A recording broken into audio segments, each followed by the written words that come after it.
होने के बाद स्वतंत्रता आए, इसका मतलब आजाद होने के बाद भारत में अपना तंत्र बने, स्वतंत्र बने, हमारी व्यवस्था बने, हमारा सिस्टम बने। अंग्रेजों की जो व्यवस्था है, अंग्रेजों का जो सिस्टम है, वो भारत देश से हटाया जाए और इस देश में स्वतंत्रता लाई जाए। महात्मा गांधी से जब ये पूछा गया सन 1946 में, जब अंग्रेजों ने ये घोषणा कर दी थी कि हम भारत को छोड़ देंगे, आप जानते हैं 3 जुलाई 1946 को ये घोषणा हो गई थी कि अंग्रेज भारत से चले जाएंगे। और उसके बाद अंग्रेजों के साथ भारत सरकार, माने अंतरिम भारत सरकार जो बनी, उनकी बातचीत शुरू हो गई थी कि सत्ता का हस्तांतरण किस दिन किया जाए। उस बातचीत में 15 अगस्त तय हुआ था 1947 में। 17 सितंबर 1946 को महात्मा गांधी से ब्रिटेन की कुछ अखबार के संवाददाताओं ने बातचीत की थी दिल्ली आकर, और वो गांधी जी से पूछते थे कि आजादी के बाद के भारत के बारे में आपकी क्या कल्पना है। तो महात्मा गांधी ने बहुत स्पष्ट एक उत्तर दिया था, जिसको अखबार वालों ने खूब प्रमुखता से प्रकाशित किया था। गांधी जी ने कहा कि अगर हमारे देश की आजादी के बाद भी अंग्रेज चाहें तो भारत में रह सकते हैं, लेकिन हमारे मेहमान बनकर।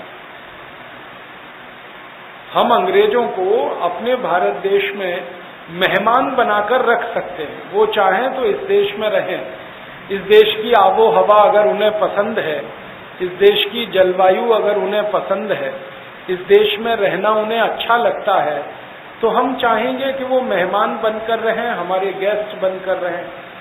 लेकिन अंग्रेजों की बनाई गई जो व्यवस्था है और अंग्रेजों की बनाई गई जो नीतियां हैं, अंग्रेजों के बनाए गए जो कानून हैं, अंग्रेजों का बनाया गया जो तंत्र है, अंग्रेजों की जो भाषा है, इसको हम 1 मिनट भी बर्दाश्त नहीं करेंगे।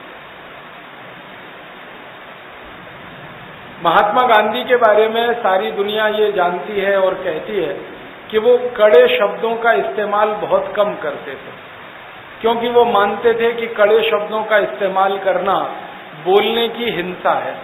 इसलिए बहुत सरल सौम्य शब्दों में बात कहते थे। लेकिन उस दिन गांधी जी ने कहा कि अंग्रेजों की नीतियां, अंग्रेजों के कानून, अंग्रेजों की व्यवस्था, अंग्रेजों की शिक्षा, अंग्रेजों की न्याय पद्धति, अंग्रेजों की प्रशासन पद्धति, अंग्रेजों की शासन पद्धति, अंग्रेजों की भाषा, भूषा, अंग्रेजों का भोजन, ये हम 1 मिनट भी भारत में चले इसे बर्दाश्त नहीं करें। अतः आजादी के बाद के भारत के बारे में हमारे मन में कोई दुविधा नहीं है। गांधी जी ने कहा, हम भारत को स्वदेशी के रास्ते पर लेके जाएंगे, हम भारत को स्वावलंबी देश बनाएंगे, हम भारत में सच्चा स्वराज्य लाने के लिए प्रयास करेंगे, ये गांधी जी ने स्पष्ट कहा। अगले ही दिन सारे इंग्लैंड के अखबारों में प्रमुखता से ये सब छपा और भारत में भी छपा। मेरे पास उस समय के समाचार पत्रों की कुछ कतरनें हैं, कटिंग हैं, जो संभाल के रखी हुई हैं। ये एक बात हुई। एक और जानकारी देता हूं। महात्मा गांधी से थोड़े समय पहले हमारे देश के एक अमर शहीद भगत सिंह, उन्होंने एक लंबा आलेख लिखा था, जिसको वो अपना घोषणा पत्र कहा करते थे। आप जानते हैं शहीद आजम भगत सिंह, चंद्रशेखर आजाद, अशफाक उल्लाह, ठाकुर रोशन सिंह, पंडित राम प्रसाद बिस्मिल, शचीन्द्र नाथ लाहिड़ी, मनमथ नाथ गुप्त, ये सब जो क्रांतिकारी थे, इनका एक समूह था और इन्होंने एक समूह बना के उसका नाम रखा हुआ था हिंदुस्तानी सोशलिस्ट रिपब्लिकन एसोसिएशन। एक संगठन बनाया था।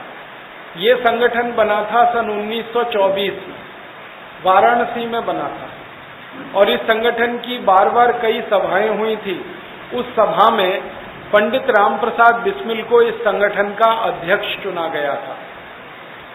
चंद्रशेखर आजाद इस संगठन के महासचिव थे।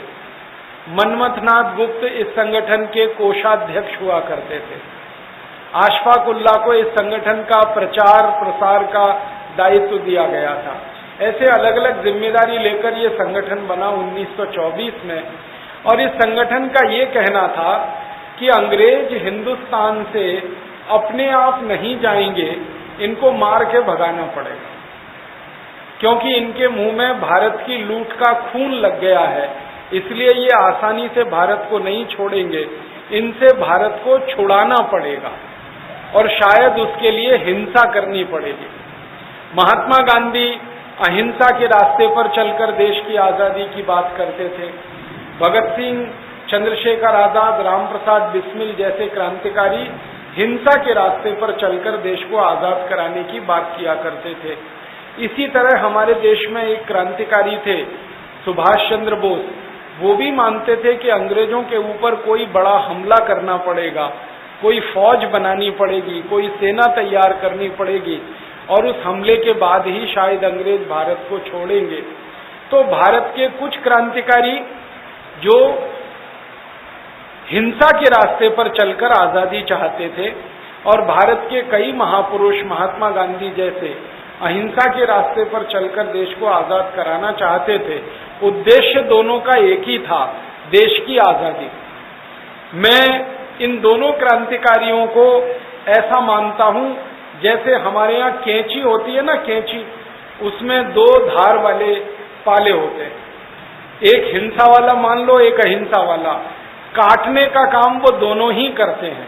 तो अंग्रेजों की गुलामी को उस कैंची से काटने का काम दोनों ही कर रहे थे, एक हिंसा के माध्यम से, एक अहिंसा के माध्यम से। महत्व की बात जो मैं कहना चाहता हूं वो ये, हिंसा अहिंसा का सवाल बड़ा नहीं था, वो उनकी तकनीक थी, वो उनके काम करने का तरीका था। उद्देश्य दोनों का एक ही था, भारत की आजादी। 1924 में जब ये हिंदुस्तानी सोशलिस्ट रिपब्लिकन एसोसिएशन बना तो इन्होंने घोषणा पत्र जारी किया इस देश में, और उस घोषणा पत्र में सबसे पहला बिंदु ये लिखा गया कि हमें अंग्रेजों से संपूर्ण आजादी इस देश के लिए चाहिए। और फिर अंग्रेजों के चले जाने के बाद भारत में स्वतंत्रता की स्थापना करनी है हमें, माने अपने तंत्र की स्थापना करनी है। और एक एक बिंदु उन्होंने स्पष्ट किया कि अंग्रेजों के जाने के बाद भारत की अर्थव्यवस्था में बदलाव करना है, भारत की शिक्षा व्यवस्था को बदलना है, कानून और न्याय व्यवस्था को बदलना है, भारत की प्रशासनिक व्यवस्थाओं को बदलना है, उन सब व्यवस्थाओं को बदलना है जिसको अंग्रेजों ने भारत की गुलामी के लिए स्थापित किया है। तो महत्व की बात इसमें समझने की है कि दोनों ही तरह के महापुरुष और क्रांतिकारी इस देश को चाहते थे अंग्रेजों के बाद एक ऐसा देश बनाना जिसका अपनी व्यवस्थाएं हो, अपना तंत्र हो, अपनी भाषा हो, अपनी शिक्षा हो, अपना सब कुछ हो।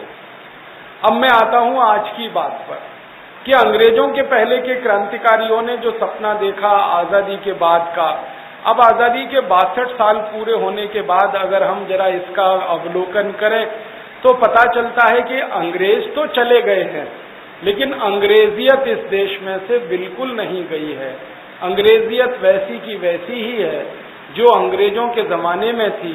कई बार तो ऐसा लगता है कि अंग्रेजों के जमाने से ज्यादा अंग्रेजियत अभी अंग्रेजों के जाने के बाद इस देश में हो गई है। महात्मा गांधी का सपना अधूरा है, शहीद आजम भगत सिंह, ऊधम सिंह, चंद्रशेखर का सपना अधूरा है, जो वो कहा करते थे कि भारत में स्वतंत्रता लानी है, अपना तंत्र बनाना है, वो अभी तक नहीं बन पाए। मैं कुछ उदाहरण से कहता हूं। अंग्रेजों ने इस देश को गुलाम बनाकर रखने के लिए एक कानून की व्यवस्था बनाई थी। अंग्रेजों का एक बड़ा चालाकी भरा कदम था वो ये कि भारत में कुछ भी करो कानून के नाम पर करो। अगर भारत को लूटना है तो कानून बनाकर लूटो, भारत की बर्बादी करनी है कानून बनाकर करो, भारत के लोगों की लूट करनी है कानून बनाकर करो, कुछ भी करो कानून से करो। क्योंकि अंग्रेज कहा करते थे हम तो रूल ऑफ द लॉ वाले लोग हैं, तो रूल ऑफ द लॉ सारी दुनिया को सिखाया करते थे। कई बार अंग्रेजों की दुनिया भर के देशों में आलोचना होती थी कि आपने भारत देश को गुलाम बना के रखा हुआ है, तो अंग्रेज बड़ा सुंदर उत्तर देते थे कि हमने भारत को गुलाम नहीं बनाया, हमने भारत में कानून का राज्य स्थापित कराया है और उसको चलाने के लिए हम भारत में हैं, ये वो कहा करते। भारत में कुछ भी करना है तो कानून बना के करना है। तो उन्होंने कुछ कानून बनाए हुए थे और उन कानूनों की संख्या 34,735, जो कानून अंग्रेजों ने बनाए इस देश में। एक कानून बनाया उन्होंने इंडियन पुलिस एक्ट, एक कानून बनाया इंडियन सिविल सर्विसेज एक्ट, एक कानून बनाया लैंड एक्विजिशन एक्ट, एक कानून बनाया उन्होंने इंडियन फॉरेस्ट एक्ट, एक कानून बनाया इंडियन एजुकेशन एक्ट, एक कानून बनाया इंडियन पीनल कोड, एक कानून बना दिया क्रिमिनल प्रोसीजर कोड, एक कानून बना दिया सिविल प्रोसीजर कोड। ऐसे कुल मिलाकर 34,735 कानून बनाए और वो भारत पर अंग्रेजों का राज्य स्थापित करने के लिए थे और 1000 साल भारत में अंग्रेजों का राज्य चलता रहे, उसके लिए उन्होंने एक कानून बनाया गवर्नमेंट ऑफ इंडिया एक्ट। तो ऐसे कुछ 34,735 कानून बनाकर राज किया इस देश पर। अब 15 अगस्त 1947 को जब अंग्रेज चले गए तो महात्मा गांधी जी जैसे महापुरुषों का ये कहना था कि जितने कानून अंग्रेजों ने बनाए हैं ये सारे कानून जला देने चाहिए, इन सब कानूनों को खत्म कर देना चाहिए, समाप्त कर देना चाहिए। गांधी जी के मन में इतनी तीव्रता थी, वो कहा करते थे कि कलम की एक नोक से ये सब कानून खत्म होने चाहिए। लेकिन मुझे बहुत दुख है ये कहते हुए कि आजादी के 62 साल बीतने के बाद भी एक भी कानून अंग्रेजों का बनाया हुआ खत्म नहीं हुआ, समाप्त नहीं हुआ, उसको जलाया नहीं गया, उसको खत्म नहीं किया गया। सारे के सारे कानून अभी भी इस देश में चल रहे हैं और वैसे ही चल रहे हैं जैसे अंग्रेजों के जमाने में चला करते। तब मन में ये आता है कि अगर अंग्रेजों के समय के कानून 62 साल आजादी के बाद भी चल रहे हैं तो कौन सी आजादी इस देश को आई है। मैं कुछ उदाहरण से कहता हूं। अंग्रेजों ने सन 1860 में एक कानून बनाया इंडियन पुलिस एक्ट। इस कानून के बारे में एक विशेष बात अंग्रेजों ने की, वो ये कि भारत के क्रांतिकारियों को, शहीदों को, आजादी की बात करने वाले लोगों को पुलिस के अत्याचार से परेशान करना, इस कानून का एक ही मकसद था और इसके लिए पुलिस बनाई उन्होंने। हिंदुस्तान में अंग्रेजों की शासन व्यवस्था के पहले किसी भी राजा ने पुलिस नहीं बनाई थी इस देश में। सेना हुआ करती थी, पुलिस कभी नहीं बनी इस देश में। इस देश में महान महान सम्राट हुए, चक्रवर्ती सम्राट हुए, जैसे चक्रवर्ती सम्राट चंद्रगुप्त, चक्रवर्ती सम्राट हर्षवर्धन, चक्रवर्ती सम्राट समुद्रगुप्त, चक्रवर्ती सम्राट चंद्रगुप्त विक्रमादित्य। इस देश में ऐसे 20 चक्रवर्ती सम्राट हुए, किसी भी राजा ने, किसी भी सम्राट ने कभी भी पुलिस नहीं बनाई। आर्मी बनाई, फौज बनाई, जो विदेशी हमले से देश की रक्षा करने के लिए है, लेकिन देश के लोगों पर अत्याचार करने के लिए पुलिस किसी ने नहीं बनाई। अंग्रेजों ने पहली बार 1860 में इस देश में पुलिस बनाई और उसका उद्देश्य ये था कि पुलिस की मदद से भारत के क्रांतिकारी, भारत के जो शहीदी के रास्ते पर चलने वाले लोग हैं, इनको दबा के रखना, अत्याचार करवाते रहना, कंट्रोल में रखना। और उस पुलिस ने अत्याचार किए इस देश पर।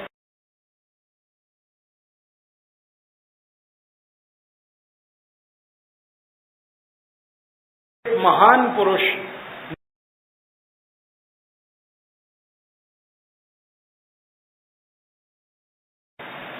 आप जानते हैं कि अंग्रेजों की सरकार ने सन 1926-27 में एक कानून लाया था, रॉलेट एक्ट।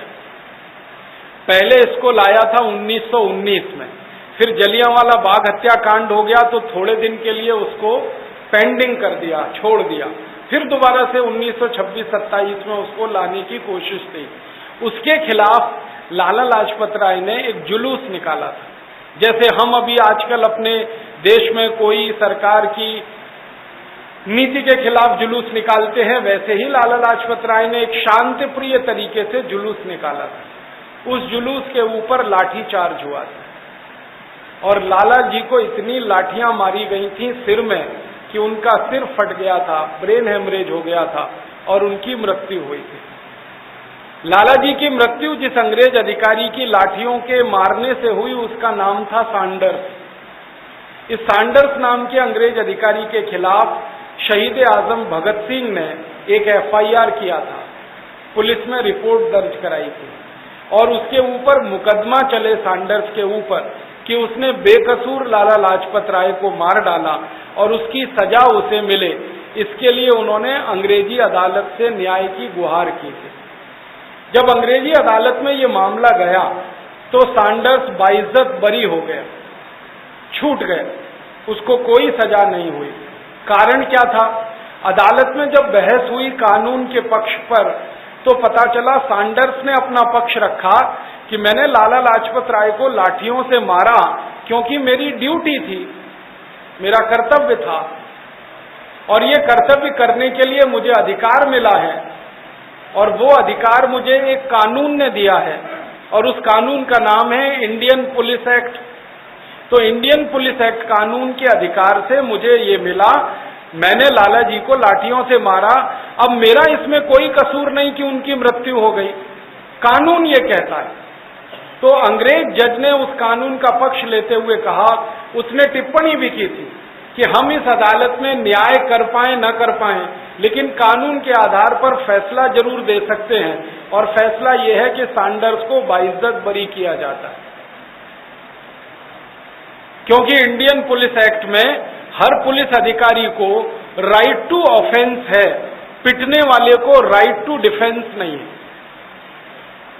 इसका मतलब है कि कोई पुलिस अधिकारी आपको डंडे से पीटे तो ये अधिकार है उसका, आप उसके डंडे को रोक नहीं सकते क्योंकि ये आपका अधिकार नहीं।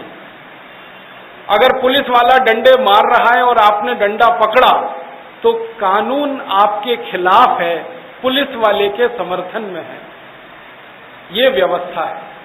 तो सैंडर्स ने दलील दी, छूट गया, वो मुकदमा नहीं चला, उसको सजा नहीं हुई, तो भगत सिंह को क्रोध आया।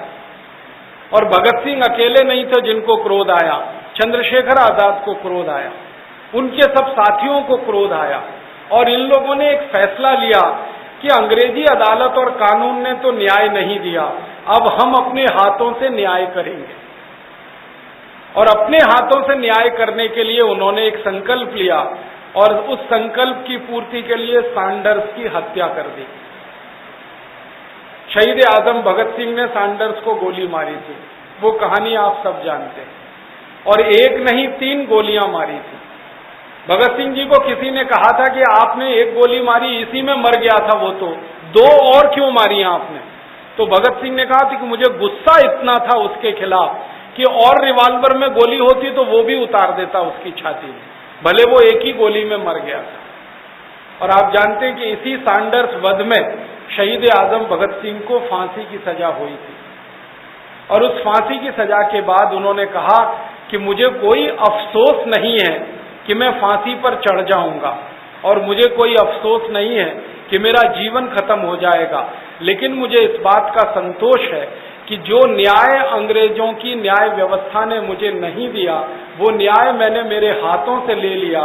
सैंडर्स का मरना जरूरी था, अगर वो जिंदा रहता तो किसी दूसरे लाला लाजपत राय को लाठियों से मारता, किसी तीसरे लाला लाजपत राय को मारता और हमारे क्रांतिवीरों पर अंग्रेजों की लाठियां पड़ती रहें और वो शहीद होते रहें, ये हमारी बर्दाश्त के बाहर है।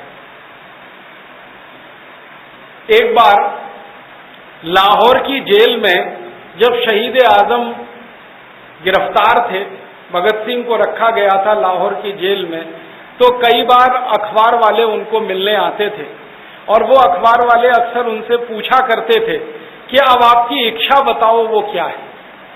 अब फांसी तो हो जाएगी, वो तो तय हो गया, अब आपकी कोई इच्छा है, आप कोई संदेश देना चाहते हैं? तो भगत सिंह ने कहा कि आप लिख सको तो अखबार में मेरी तरफ से यही लिखो कि मेरे जाने के बाद भी भारतवासी सबसे ज्यादा कोशिश इस बात की करें कि अंग्रेजों का बनाया गया ये कानून जिसका नाम है इंडियन पुलिस एक्ट, ये हमेशा के लिए खत्म किया जाए और दोबारा किसी अंग्रेज अधिकारी को ये अधिकार ना मिले कि भारतवासियों के ऊपर वो लाठी चार्ज करे और उनको मृत्यु दंड मिले। ये भगत सिंह जी का सपना था। अब मैं आता हूं सन 2009 पर। शहीद आजम भगत सिंह ने जिस कानून के खिलाफ लड़ते हुए अपना बलिदान किया, जिस कानून के अत्याचार के खिलाफ लड़ते हुए अपना बलिदान किया, वो कानून इस देश की आजादी के 62 साल के बाद भी चल रहा है, उसमें कोई परिवर्तन नहीं हुआ है। 1860 का बनाया हुआ इंडियन पुलिस एक्ट 2009 में भी वैसे का वैसा ही चल रहा है। और इससे भी ज्यादा हैरानी की बात है, 1860 में अंग्रेजी पुलिस अधिकारियों को जो राइट टू ऑफेंस दिया गया था, 2009 में वो राइट टू ऑफेंस सभी अधिकारियों को आज भी है। वो चाहें तो आपके ऊपर लाठियां मार के आपका सिर फोड़ सकते हैं, टांगें तोड़ सकते हैं, आपको लहूलुहान कर सकते हैं, आपको घायल कर सकते हैं, आपकी मृत्यु का कारण बन सकते हैं। और ये रोज इस देश में होता है, हम अपनी आंखों से देखते हैं। आजादी के बाद इस देश के बोनाफाइड सिटीजन, जो इस देश के मालिक हैं, जिनके वोट से इस देश की सरकारें चुनी जाती हैं, जिनके नोट से इस देश के पुलिस अधिकारियों का वेतन तय होता है, उन लोगों के ऊपर पुलिस का बर्बरता से लाठीचार्ज होता है। और अभी भी लोग वैसे ही मरते हैं जैसे अंग्रेजों के जमाने में मरा करते हैं। मुझे तो कभी बहुत दुख होता है ये कहते हुए, एक घटना अभी सुनाता हूं, सच्ची घटना, शायद आपको याद आ जाए। कभी कभी टेलीविजन पे समाचार देखने का वक्त मिल जाता है तो मैं देख लेता हूं। अभी थोड़े दिन पहले मैं एक समाचार देख रहा था, दिल्ली में भारत देश के अंध लोगों का एक संगठन है, जिसके कुछ कार्यकर्ताओं ने सरकार के सामने अपना ज्ञापन प्रस्तुत करने के लिए एक कार्यक्रम आयोजित किया। अंधे लोगों का संगठन, उसका कुछ नाम है नेशनल ब्लाइंड्स एसोसिएशन ऐसा करके। तो संगठन के कार्यकर्ता इकट्ठे हुए। अब वो अंधे थे, देख नहीं सकते, तो हर एक अंधे व्यक्ति के साथ कोई एक आंख वाला व्यक्ति था। वो सब लोग दिल्ली में इकट्ठे हुए जंतर मंतर पर। जंतर मंतर दिल्ली में अब एक ही स्थान रह गया है जहां सरकार के खिलाफ आप कोई प्रदर्शन कर सकते हैं या ज्ञापन दे सकते हैं। तो ये अंध लोगों के संगठन ने ज्ञापन देने के लिए तय किया, जंतर मंतर पर इकट्ठे हुए। पुलिस वालों ने उन सबको लाठियों से पीटा, सबको पीटा। और वो देखा हमने टीवी पर, पुलिस वालों की लाठियां चलते हुए देखा हमने टीवी पे। अब जिनकी आंखें थी वो तो भाग लिए इधर उधर, जो अंधे थे वो भागे किधर। इतना खतरनाक दृश्य था कि वो बेचारे हाथों से एक दूसरे को टटोल कर भागने की कोशिश कर रहे हैं, पुलिस की लाठियां उनके ऊपर बरस रही हैं, किसी के सिर से खून निकल रहा है, किसी के कान से, किसी के पैरों से, बर्बरतापूर्वक लाठीचार्ज किया। उस दिन मैंने अपने आप से एक प्रश्न पूछा, क्या भारत आजाद हो गया है? क्या ये देश स्वतंत्र हो गया है? क्या इस देश में कोई स्वराज्य आ गया है? इस देश का आम नागरिक अंग्रेजों के जमाने में जिस तरह से पिटा करता था, आज भी पैसे ही पिट रहा है। कहां अंतर है इस देश की अंग्रेजी व्यवस्था में और आज की व्यवस्था में? एक और उदाहरण देता हूं। हमारे देश में कुछ ऐसे लोग हैं जो पोलियो के शिकार हैं, जिनके पांव काम नहीं करते। उनका एक संगठन है अखिल भारतीय विकलांग परिषद करके। उनका एक सम्मेलन हुआ इसी तरह से, और उनकी तरफ से कोई ज्ञापन सरकार को देने की बात थी। तो वो अपनी जो ट्राई साइकिल है उसको चला के जाते हैं, क्योंकि उनके तो पांव काम नहीं करते। उनका एक ऐसा ही कार्यक्रम था, पुलिस ने उस पर भी लाठी चार्ज किया, साइकिलें तोड़ दी उनकी, सिर फोड़ दिए उनके। और फिर उस दिन मन को यही प्रश्न आया कि भारत स्वतंत्र हुआ है क्या? भारत आजाद हुआ है क्या? और एक उदाहरण देता हूं। हमारे देश में राजस्थान नाम का एक राज्य है, वहां अभी थोड़े दिन पहले एक बहुत बड़ी दुर्घटना हुई। राजस्थान की एक तत्कालीन सरकार ने एक फैसला किया कि गांव-गांव शराब की दुकानें खोली जाएं, गांव-गांव। तो जिन गांवों में पहले से शराब की दुकानें हैं, उनके अलावा जहां नहीं है वहां शराब की नई दुकानें खोली जाएं। तो गांव के किसानों ने इकट्ठे होकर इसका विरोध किया। और किसानों का ये कहना था कि हमको शराब नहीं चाहिए, हमको पीने का पानी चाहिए। हमको शराब नहीं चाहिए, हमारे खेतों को पानी चाहिए। आप जानते हैं राजस्थान एक ऐसा राज्य है जहां पानी सबसे कम है, तो खेतों को पानी मिले, पीने का पानी मिले, वो हमें चाहिए, हमें शराब नहीं चाहिए। इसके लिए किसानों ने एक बड़ा प्रदर्शन किया, पुलिस ने उसके ऊपर गोलियां चलाई और 17 किसान उसी क्षण मार दिए उन्होंने। उस दिन मैंने अपने आप से पूछा, क्या देश आजाद हो गया है? किसानों को इतना भी हक नहीं है इस देश में कि वो अपने खेत के लिए पानी की मांग करें? किसानों को इतना भी अधिकार नहीं है इस देश में कि वो अपने पीने के पानी की मांग करें? क्या किसानों को इतना भी हक नहीं है कि वो सरकार को कहें कि हमें शराब नहीं चाहिए, हमें पीने का पानी चाहिए? और पुलिस हमारी इतनी अत्याचारी कि उनके ऊपर गोलियां चलाए और 17 लोगों को मर जाना पड़े उसमें। और एक उदाहरण देता हूं, हमारे देश में बंगाल नाम का एक राज्य है, वहां पर सिंगूर नाम का एक छोटा सा गांव है। सिंगूर के किसानों की जमीनें जबरदस्ती छीनी गईं और उन जमीनों को बचाने के लिए किसानों ने एक संघर्ष समिति बनाई और उस संघर्ष समिति की तरफ से एक आंदोलन शुरू हुआ।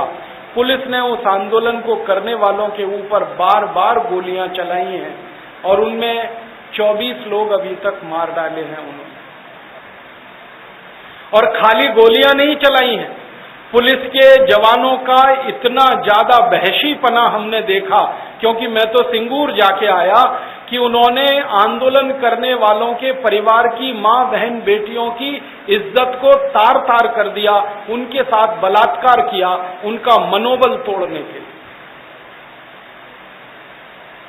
और हम जब इस मामले को लेकर ह्यूमन राइट्स कमीशन में गए तो ह्यूमन राइट्स कमीशन वाले हैरान हो गए ये सुनकर कि भारत की पुलिस आजादी के 62 साल के बाद भी वही करती है जो अंग्रेजों के जमाने में करती थी।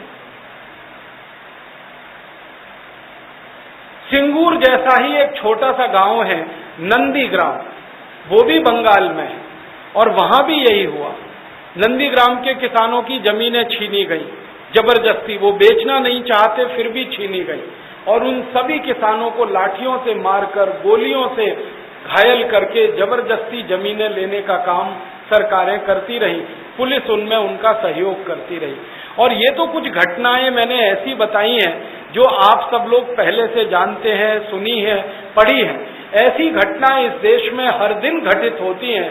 जब पुलिस के अत्याचार की कहानी सुनकर, पढ़कर रोंगटे खड़े हो जाते हैं इस देश के लोगों के, और फिर अपने आप से हम पूछते हैं कि क्या ये आजाद देश के नागरिक हैं जिनके ऊपर ये अत्याचार हो रहा है, और क्या ये आजाद देश भारत की पुलिस है जो अंग्रेजों जैसा अत्याचार इस देश के लोगों पर कर रही है। दुनिया के किसी देश में पुलिस के अत्याचार के ऐसे उदाहरण आपको सुनने को नहीं मिलेंगे। आप ब्रिटेन चले जाइए, फ्रांस चले जाइए, जर्मनी चले जाइए, कनाडा चले जाइए, अमेरिका चले जाइए, किसी भी देश में पुलिस लोगों के साथ बर्बरता से पेश नहीं आ सकती, क्योंकि उन्होंने पुलिस के कानून इस तरह के बनाए हुए हैं। हमारे देश की पुलिस जितनी बर्बरता करती है, जितनी बदतमीजी करती है आपके साथ, जितनी बेइज्जती करती है आपकी, वो सब इसलिए कि एक कानून बना हुआ है, इंडियन पुलिस एक्ट, जिसमें पुलिस वालों को असीमित अधिकार हैं और उस कानून के चलते वो सुरक्षित हैं और इस देश में शासन व्यवस्था में अपने धाक को जमा कर लोगों को डराते रहते हैं, आतंकित करते रहते हैं। पुलिस अधिकारियों से जब बात करता हूं तो वो कहते हैं काफी बातें आपकी सच हैं, हम भी क्या करें, हम कानून से बंधे हुए हैं। तो मैं कहता हूं आप बगावत कर दो इस कानून के खिलाफ। आप इंसान नहीं हो, आपका हृदय नहीं है, आपका दिल नहीं है, आप क्यों नहीं बगावत कर देते? आम आदमी की समझ में अगर ये बात नहीं आती तो आपकी समझ में तो आती है। लेकिन वो ये कहते हैं कि हिंदुस्तान में हम बगावत कर सकें, इसके लिए हमारे पास कोई सुविधा नहीं है, स्पेस नहीं है, हमारी सीमाएं नहीं है, हमारी क्षमता नहीं है। परिणाम क्या निकल रहा है? कानून वही चल रहा है, अत्याचार वैसे ही हो रहा है, अनाचार दुराचार वैसे ही हो रहा है। इसलिए हमको ये लगता है और कहना पड़ता है कि देश अभी आजाद हुआ नहीं है, स्वतंत्रता अभी आई नहीं है। जब तक अंग्रेजों का बनाया हुआ ये कानून खत्म नहीं होता, तब तक शहीद आजम भगत सिंह की आत्मा को कौन सी श्रद्धांजलि हम अर्पित करें, जो हर साल हम 23 मार्च को करते।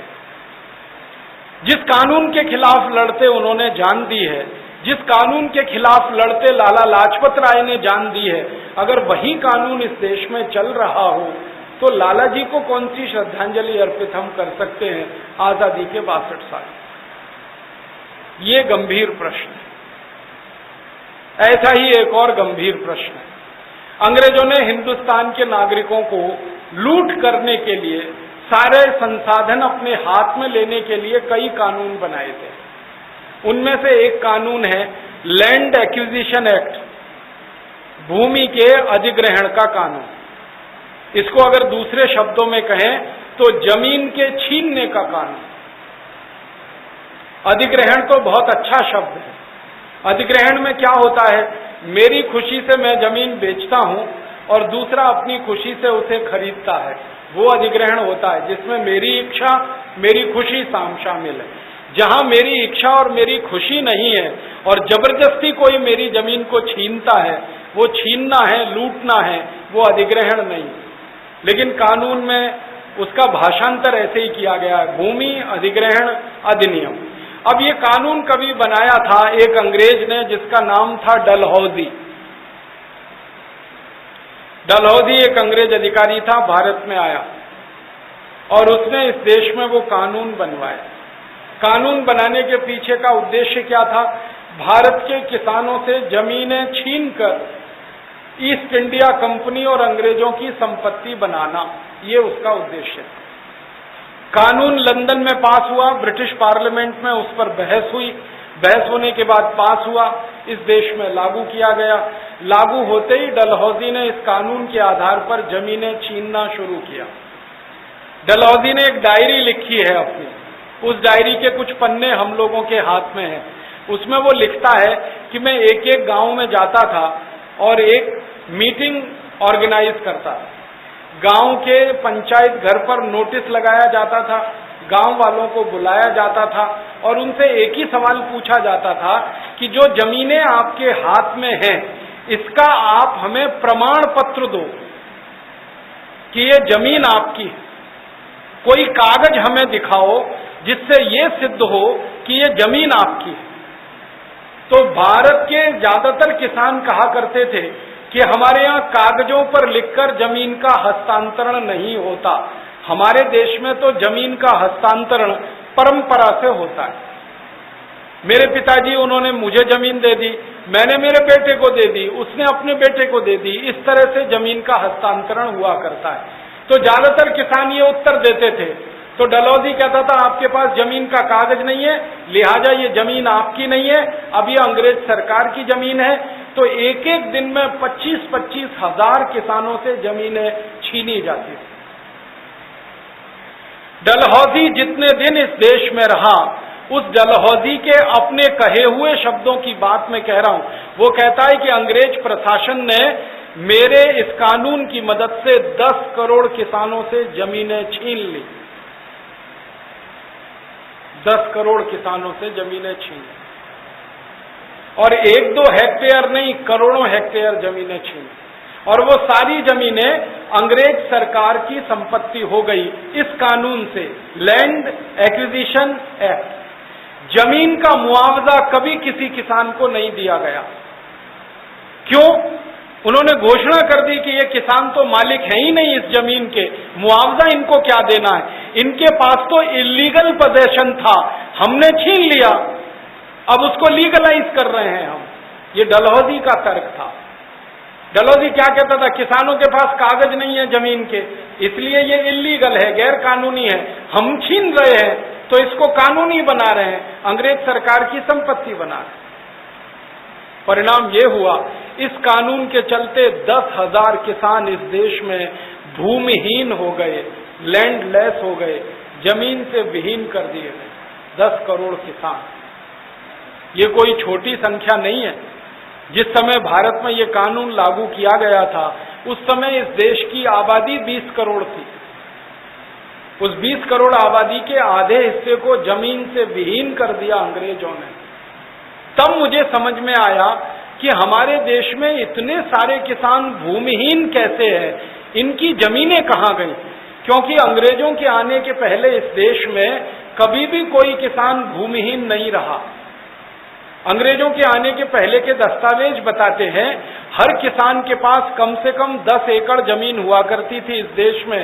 बिना जमीन के कोई किसान नहीं था इस देश में। अंग्रेजों ने ये कानून बनाकर करोड़ों किसानों को भूमिहीन कर दिया। अब मुझे दुख इस बात का है, अफसोस इस बात का है कि जिस तरह से डलहौजी जमीन छीनता था भारत के किसानों से, आज आजादी के 62 साल के बाद हमारी सरकार वैसे ही जमीनें छीनती है किसानों से जैसे डलहौजी छीना करता था।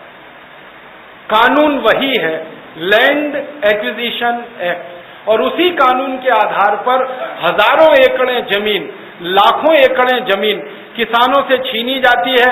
सरकार उस जमीन को किसी प्राइवेट बिल्डर को बेच देती है, प्राइवेट कंपनी को बेच देती है। किसानों से जमीन छीनी जाती है तो उसकी कीमत होती है 15-20 पैसे स्क्वायर फीट, और किसी बिल्डर को बेची जाती है या बिल्डर उस जमीन को रीसेल करता है तो कीमत हो जाती है 1500 रुपए स्क्वायर फीट। आप अपने मध्य प्रदेश में जरा घूम जाइए, कितने हजार हेक्टेयर जमीन किसानों से छीनकर प्राइवेट कंपनियों को सरकार ने बेची है। कभी कभी तो ऐसा लगता है कि सरकार प्राइवेट कंपनियों के एजेंट की तरह से काम करती है। ये मध्य प्रदेश अकेले की कहानी नहीं है, बंगाल की कहानी ये है जहां पर सर्वहारा वर्ग की सरकार है। आप जानते हैं कम्युनिस्ट सरकार है और विचित्र विचित्र शब्द हैं उनके। सर्वहारा वर्ग के लिए काम करते हैं, गरीबों के लिए काम करते हैं, भूमिहीनों के लिए काम करते हैं। उस बंगाल में लाखों एकड़ जमीन किसानों से छीनकर टाटा को बेची गई है और इंडोनेशिया की बड़ी विदेशी कंपनियों को बेची गई है, और उसी में सिंगूर हुआ है, उसी में नंदीग्राम। कम्युनिस्टों की सरकार हो या बीजेपी की, कांग्रेस की सरकार हो या जनता दल की, सरकारें एक ही चरित्र में काम करती हैं, किसानों से जमीनें छीनना, बड़ी प्राइवेट कंपनियों को बेचना। मैं राजस्थान में बहुत दिनों तक एक आंदोलन में शामिल था। राजस्थान की सरकार ने 50,000 बीघा जमीन कुछ किसानों से छीनी अलवर जिले में और एक शराब बेचने वाली विदेशी कंपनी को दे दी। हमने उस मामले में जब मुकदमा किया तो पता चला कि सरकार ने जनहित में ऐसा किया, जनहित में, लोगों के हित में ऐसा किया। जिस जमीन पर गेहूं पैदा होता था, चावल पैदा होता था और एक साल में 4 फसल होती थी, उस जमीन को किसानों से छीनकर शराब बेचने वाली कंपनी को देना, ये राष्ट्रीय हित है, ये जनहित है, ये सरकारों की परिभाषा है। अगर ये जनहित है तो जनद्रोह क्या होगा? ये राष्ट्रीय हित है तो राष्ट्रद्रोह किसको कहेंगे? अभी इसको तय करने की बात है। जमीन छीन ली, विदेशी कंपनी को बेच दी उन्होंने। एक बार गुजरात में एक सरकार थी, चिमन भाई पटेल उस समय मुख्यमंत्री हुआ करते थे। गुजरात में कच्छ में गांधीधाम नाम का एक शहर है। उस गांधीधाम के नजदीक में समुद्र के बीच में एक बहुत बड़ा द्वीप है, वेट, उसका नाम है सबसाइडा वेट। 60,000 वर्ग फुट का, 60,000 वर्ग किलोमीटर का द्वीप है। वो पूरा द्वीप चिमन भाई पटेल ने एक अमेरिका की कारगिल कंपनी को बेच दिया और उसकी कीमत थी 15 पैसे स्क्वायर फीट। उस मामले में जब गुजरात के हाई कोर्ट में मुकदमा किया गया, पब्लिक इंटरेस्ट पिटीशन, तो चिमन भाई पटेल ने उत्तर दिया कि जनहित में मैंने ऐसा किया, राष्ट्रहित में मैंने ऐसा किया। अब इन नेताओं का जनहित ही समझ में नहीं आता, राष्ट्रहित समझ में नहीं आता। और जब हम अदालत में खड़े हुए तो न्यायाधीश ने एक टिप्पणी की थी। उसने कहा था कि मैं आपके दर्द को समझता हूं, लेकिन मैं क्या करूं, लैंड एक्विजिशन एक्ट कानून ऐसा है जिसमें मेरे भी हाथ बंधे हुए हैं, मैं सरकार के खिलाफ फैसला नहीं दे सकता। हमने उस न्यायाधीश को पूछा क्यों नहीं दे सकते, तो उसने कहा कि भारत में एक संविधान लागू है, उस संविधान में एक 9th शेड्यूल है और 9th शेड्यूल में जितने कानून हैं उनमें सुप्रीम कोर्ट हस्तक्षेप नहीं कर सकता, ये व्यवस्था है। और लैंड एक्विजिशन एक्ट उस 9th शेड्यूल में है, इसलिए मैं भी इसमें हस्तक्षेप नहीं कर सकता। लिहाजा जमीन अगर गई है तो आप इसके लिए राजनीतिक लड़ाई लड़ो, विधानसभा में लड़ाई लड़ो, लोगों के बीच में लड़ाई लड़ो, अदालत आपकी मदद नहीं कर सकती। और इस देश में यही होता है, जब भी गांव की जमीनें छीनी जाती हैं। आप जानते हैं आजकल स्पेशल इकोनॉमिक जोन बनाए जा रहे हैं इस देश में, और हजारों एकड़ें जमीनें किसानों से छीनी जा रही हैं और बड़ी बड़ी विदेशी कंपनियों को कौड़ी के भाव में बेची जा रही हैं। अब तक 5.5 लाख हेक्टेयर जमीन किसानों से छीनकर सरकार ने विदेशी कंपनियों को दे दी है। तो जमीन छीनने की जो प्रक्रिया है वो वही है जो डलहौजी के जमाने में हुआ करती थी। एक नोटिस दे देते हैं गांव वालों को और कह देते हैं गांव छोड़कर भाग जाओ, अब आप कहीं भी रहो, ये गांव की जमीन सरकार की है, वो जिसे चाहे उसको बेचे। ये कानून अगर डलहौजी का है और आजादी के 62 साल के बाद भी चल रहा है, तो कैसे हम कहें कि देश आजाद हो गया है? किसानों के लिए तो देश अभी भी गुलाम है। पहले अंग्रेजों का था, अब काले अंग्रेजों का है, बस अंतर इतना है। पहले गोरे अंग्रेज जमीन छीना करते थे, अब काले अंग्रेज जमीन छीन रहे हैं, अंतर इतना ही है। पहले डलहौजी छीना करता था, अब मुझे लगता है कि डलहौजी की आत्मा ही हमारे नेताओं में प्रवेश कर गई है, जो किसानों की जमीनें ऐसे छीनते हैं इस देश में। मरा नहीं है डलहौजी, जिंदा है। इसलिए हमारे दिल में ये कसक उठती है कि भारत की आजादी का क्या हुआ, हमारी स्वतंत्रता का क्या हुआ। जो कानूनों से अत्याचार अंग्रेजों के जमाने में था वही तो आज